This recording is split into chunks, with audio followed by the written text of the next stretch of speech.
নমস্কার প্রিয় দর্শক, আপনারা দেখছেন দ্য কেএবি নিউজ প্লাস। আপনাদের সঙ্গে কথা বলছি আদিত্য। আগামীকাল তৃণমূল কংগ্রেসের মেগা ইভেন্ট। আপনারা জানেন ব্রিগেড প্যারেড গ্রাউন্ডে আগামীকাল তৃণমূল কংগ্রেসের ডাকে, মমতা বন্দ্যোপাধ্যায়, অভিষেক বন্দ্যোপাধ্যায়ের ডাকে জনগর্জন সভা এবং সেই সভার প্রস্তুতি তো তুঙ্গে, সমস্ত কিছু প্রস্তুত। আগামীকাল জনগর্জন সভা এবং হয়তো সেই জনগর্জন সভার মঞ্চ থেকেই লোকসভা নির্বাচনে এরাজ্যের 42টি আসনে প্রার্থী ঘোষণা করে দিতে পারেন রাজ্যের মুখ্যমন্ত্রী তথা তৃণমূল কংগ্রেস সুপ্রিমো মমতা বন্দ্যোপাধ্যায়। সাধারণভাবে তৃণমূল কংগ্রেস কখনোই নির্বাচনের দিন ঘোষণার আগেই প্রার্থী তালিকা ঘোষণা করে দেয় না। তারা সাধারণভাবে নির্বাচন যেদিন ঘোষণা হয় সেদিনই অথবা তার পরদিন প্রার্থী তালিকা ঘোষণা করেন। কিন্তু আপনারা জানেন বিজেপি এ রাজ্যে 42টির মধ্যে 20টি আসনের প্রার্থী ইতিমধ্যেই ঘোষণা করে দিয়েছে। সুতরাং তৃণমূল কংগ্রেসও আর দেরি করতে চাইছে না। তাদের প্রায় প্রত্যেকটা আসনের প্রার্থী তালিকা চূড়ান্ত এবং হয়তো জনগর্জন সভার মঞ্চ থেকেই, ওই বড় মেগা ইভেন্ট থেকেই রাজ্যের মানুষের সামনে মানুষকে এই তৃণমূল প্রার্থীদের জয়যুক্ত করার আবেদন জানিয়ে প্রার্থী তালিকা ঘোষণা করে দিতে পারেন তৃণমূল নেত্রী মমতা বন্দ্যোপাধ্যায়। এটা তো অত্যন্ত প্রত্যাশিত, কিন্তু কারা থাকতে পারে সেই প্রার্থী তালিকায়, কারা থাকতে পারে এ নিয়ে বিস্তর জল্পনা চলছে বিভিন্ন অ্যাঙ্গেল থেকে। আপনারা জানেন সেই তালিকায় কি থাকতে পারেন অভিনেত্রী রচনা ব্যানার্জি, যাকে দিদি নাম্বার ওয়ানে মমতা বন্দ্যোপাধ্যায়কে নিয়ে গেছিলেন রচনা ব্যানার্জি এবং তার সঙ্গে পারফর্ম করেছিলেন। রচনা ব্যানার্জি কি থাকতে পারেন এই প্রার্থী তালিকায়? প্রার্থী তালিকায় কি জায়গা হতে পারে সায়নী ঘোষের?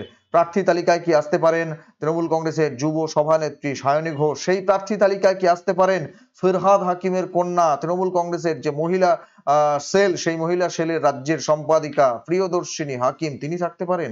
সেই প্রার্থী তালিকায় কি থাকতে পারেন সিপিআইএম এর প্রাক্তন রাজ্য সম্পাদক প্রয়াত অনিল বিশ্বাসের কন্যা অজন্তা বিশ্বাসের নাম? সেই প্রার্থী তালিকায় কি থাকতে পারে? সেই প্রার্থী তালিকায় কি থাকতে পারে সদ্য বিজেপি থেকে তৃণমূল কংগ্রেসে যোগ দেওয়া রানাঘাট দক্ষিণের বিধায়ক মুকুটমণি অধিকারীর নাম? জল্পনা তো তুঙ্গে। সেই প্রার্থী তালিকায় কি থাকতে পারে বর্তমানে তৃণমূল কংগ্রেসের বর্তমানে বিজেপির গাইঘাটার বিধায়ক এবং বিজেপির যিনি সাংসদ বনগাঁর শান্তনু ঠাকুর, তার ভাই, তার দাদা সুব্রত ঠাকুরের নাম? জল্পনায় কি থাকতে পারে এই যে সমস্ত নামগুলো আমরা বললাম, এই নামগুলো কি প্রার্থী তালিকায় থাকতে পারে? চমক তো আরো রয়েছে। আইপিএস তিনি প্রসূন বন্দ্যোপাধ্যায়, তিনি কি নতুন করে এই প্রসূন কিন্তু হাওড়ার বর্তমান যিনি সাংসদ তিনি নন, প্রসূন বন্দ্যোপাধ্যায় পুলিশ অধিকর্তা, তিনি কি আসতে পারেন এই প্রার্থী তালিকায়? জল্পনা তুঙ্গে। তবে এছাড়াও আরো অনেক অনেক চমক অপেক্ষা করছে বহরমপুর আসনের জন্য। এছাড়াও চমক অপেক্ষা করছে বসিরহাট কেন্দ্রের জন্য।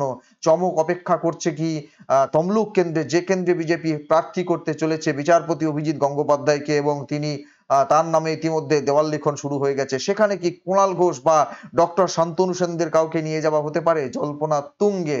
তবে এই মুহূর্তে যেটা জানা যাচ্ছে সেখানে নিশ্চিতভাবে প্রার্থী তালিকায় এই রচনা ব্যানার্জি থেকে শুরু করে সায়নী ঘোষ থেকে শুরু করে অজন্তা বিশ্বাস এদের নাম থাকতে পারে। তবে হয়তো বাদ পড়বেন নুসরাত জাহান, মিমি চক্রবর্তী বাদ পড়বেন কিনা, তিনি যাদবপুর থেকে দাঁড়াবেন না, যাদবপুর থেকে লড়বেন না, কিন্তু শেষমেশ তাকে আবার অন্য কোনো আসনে অর্থাৎ হুগলিতে লকেট চ্যাটার্জির বিরুদ্ধে দাঁড় করিয়ে দেওয়া হয় কিনা দেখতে হবে নিশ্চিতভাবে আমাদের। তবে বসিরহাট আসনের জন্য নিশ্চিতভাবে দক্ষিণবঙ্গের গুরুত্বপূর্ণ আসন বসিরহাট এবং সেখানে সন্দেশখালী নিয়ে কি ঘটনা ঘটছে আপনারা জানেন। সেখানে যদি প্রার্থী হতে দেখা যায় প্রিয়দর্শিনী হাকিমকে, তাহলেও কিন্তু অবাক হওয়ার কিছু থাকবে না।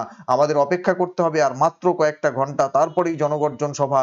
হয়তো সেই জনগর্জন সভার মঞ্চ থেকেই প্রার্থী তালিকা ঘোষণা করে দেবেন রাজ্যের মাননীয় মুখ্যমন্ত্রী। উত্তর বাংলার কথায় যদি আমরা আসি, আপনারা জানেন ইতিমধ্যেই টালবাহানা চলছে। ইতিমধ্যেই আলিপুরদুয়ার আসনে মনোজ টিগ্গার নাম ঘোষণা হওয়ায় সেখানকার বর্তমান সাংসদ তথা কেন্দ্রের মন্ত্রী জন বার্লা, তিনি কিন্তু বিক্ষোভ দেখাতে শুরু করেছেন এবং তিনি চিঠিও লিখেছেন।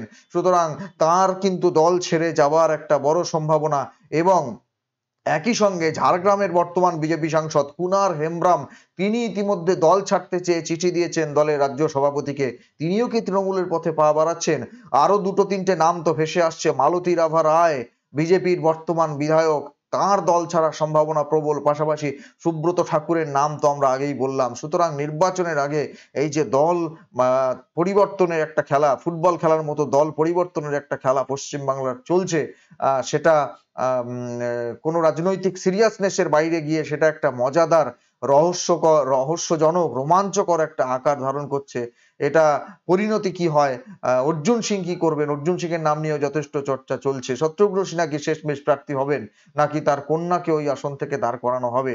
বর্ধমান দুর্গাপুর আসনের ক্ষেত্রে কি আমরা দেখতে পাবো প্রাক্তন এক ক্রিকেটার কীর্তি আজাদকে তৃণমূল কংগ্রেসের প্রার্থী হিসেবে? এই সমস্ত জল্পনা নিয়েই আমাদের অপেক্ষা করতে হবে আর মাত্র কয়েকটা ঘন্টা। আগামীকাল জনগর্জন সভা, এবং এই প্রথম জনগর্জন সভার মঞ্চ এমন ভাবে প্রস্তুত করা হয়েছে, জনতার মাঝখান থেকে র্যাম্পে হেঁটে মঞ্চে আসবেন অভিষেক বন্দ্যোপাধ্যায়, মমতা বন্দ্যোপাধ্যায়। সুতরাং কালকের জনগর্জন সভা একটা অন্য ধরনের সভা হবে, সেদিকে আমাদের নজর রাখতে হবে। আর যাদের নাম বললাম, সায়নী ঘোষ থেকে শুরু করে রচনা ব্যানার্জি থেকে শুরু করে জুন মালিয়া, তার নামও কিন্তু ভাসছে। প্রিয়দর্শিনী হাকিমের নাম তো ভাসছে বললামই। দেখা যাক শেষমেশ প্রার্থী তালিকায় কারা আসেন। অপেক্ষা আর মাত্র কয়েক ঘন্টা। প্রিয় দর্শক, আপনারাও অপেক্ষায় থাকুন, আমরাও অপেক্ষায় থাকি। আপনাদের সূত্র মারফত যদি কোনো খবর থাকে কমেন্ট বক্সে কমেন্ট করে আমাদের জানাবেন। নজর রাখবেন the K AB news plus. Thank you.